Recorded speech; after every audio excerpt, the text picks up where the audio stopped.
we are looking at how to pronounce the name of this Tex-Mex dish. We're going to be looking at how to pronounce many more names from Mexican cuisine as well. Delicious dishes, so make sure to stay tuned and consider subscribing for more learning. So, in Spanish, this is said as fajitas. You don't want to stress on the middle syllable on that chi syllable. Fajitas. Often in English it is pronounced as fajitas with an H sound here, because in English there is not this h sound. But if you can, try saying fajitas, fajitas, or fajitas. And now you know. Did you get this? Was this any helpful? Are you able to pronounce this? Let us know in the comments and by using the like button. Thank you so much for your support.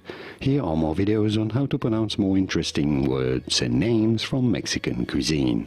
I'll see you there to learn more. Thanks for watching.